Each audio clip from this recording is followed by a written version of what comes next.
நாயகனாக நடிச்சிருக்க அறிமுக நடிகர் பிரபாகரன் வந்து கிராமத்து ஆசிரியர் கதாபாத்திரத்துக்கு கச்சிதமாக பொருந்தியிருக்காருன்னே சொல்லலாம். தோற்றத்தில் மட்டும் இல்லாமல் தன்னோட இயல்பான நடிப்பு மூலமாக ஆசிரியராகவே வாழ்ந்திருக்காருன்னு சொல்லலாம். பிரபாகரன் முதல் படங்கிற அடையாளமே தெரியாதவர் மிகவும் சிறப்பாக நடிச்சிருக்காரு. குறிப்பாக ஊரில் எந்த பிரச்சனை நடந்தாலும் அதை தன்னோட அறிவுரை மூலமாக சரி செய்யும் ஆற்றல் படைச்சவராக வலம் வந்திருக்காரு பிரபாகரன். வசன உச்சரிப்பு, உடல் மொழின்னு எல்லாத்தையும் நேர்த்தியாக கையாண்டு மக்கள் மனசில் வாத்தியாராக இடம் பிடிச்சிருக்காருன்னே சொல்லலாம். நாயகியாக நடிச்சிருக்க ஹெமாலி மீனாட்சி வந்து ஆசிரியர் கதாபாத்திரத்துலேயும் குடும்ப பெண் கதாபாத்திரத்துலேயும் குறையின்றி நடிச்சிருக்காங்க. பாடல் காட்சிகளில் வறண்ட நிலத்தை குளிர்விக்கும் அடைமலை போல் அந்த பாட்டுக்கு பார்வையாளர்கள் மனதுக்கும் கண்களுக்கும் கவர்ச்சி விருந்தாகவும் அமைஞ்சிருக்குன்னு சொல்லலாம். வில்லனாக நடிச்சிருக்க இயக்குனர் லெனின் வடமலை வந்து தோற்றம் மற்றும் நடிப்பு ரெண்டுலையுமே மறைந்த டேனியல் பாலாஜியை நினைவுபடுத்துகிற மாதிரி நடிச்சிருக்காருன்னு சொல்லலாம். தொடர்ந்து நல்ல கதாபாத்திரங்களை தேர்வு செஞ்சு நடித்தா கண்டிப்பாக தமிழ் சினிமாவில் தவிர்க்க முடியாத வில்லனாக உச்சம் பெறுவார். கண்டிப்பாக வில்லன் லெனின் வடமலை மகனாக நடிச்சிருக்க சிறுவன் துகின் வந்து வியக்க வைக்கும் விதத்தில் வசன உச்சரிப்பு, உடல் மொழி என நடிப்பில் மிரட்டியிருக்காருன்னு சொல்லலாம். நீளமான வசனங்களையும் உணர்ச்சி பங்க பேசியிருக்காரு துகின்.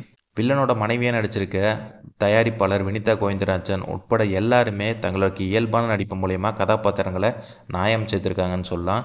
சௌந்தர்யா இசையில் லெனின் வடமலையானோட வரிகள் வந்து பாடல்கள் எல்லாமே திரும்ப திரும்ப கேட்க வைக்கிற மாதிரி இருக்குது. ஜெயக்குமாரோட பின்னணி இசை வந்து கதைக்கு ஏற்படுற மாதிரி பயணிச்சிருக்குன்னு சொல்லலாம்.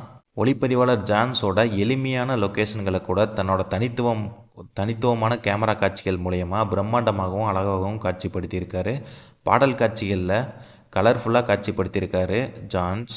படம் முழுவதும் புது புது லொக்கேஷன்களை தேடி பிடிச்சி படமாக்கியிருக்கிறது படத்துக்கு மிகப்பெரிய பலம் சேர்த்திருக்குன்னு சொல்லலாம்.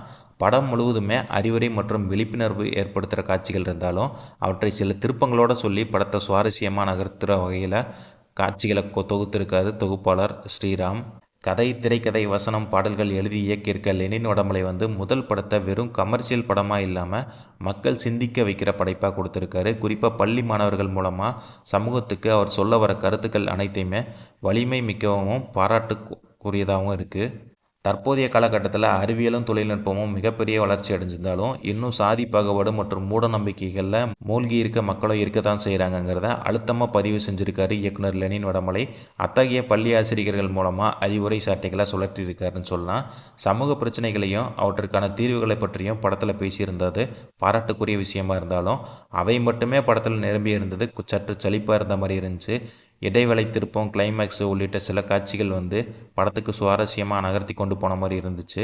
இந்த படம் வந்து மக்களுக்கு பொழுதுபோக்கிற்கான படமாக மட்டும் இல்லாமல் விழிப்புணர்வு படமாகவும் இருக்கும். மொத்தத்தில் யார் போட்ட கோடு புதிய புரட்சின்னு சொல்லலாம். என்னோட ரேட்டிங் 5க்கு 3 கொடுப்பேன். நீங்களும் இந்த படத்தை பார்த்துட்டு உங்களோட கருத்தை கமெண்ட்டில் சொல்லுங்கள். தேங்க்ஸ் ஃபார் வாட்சிங்.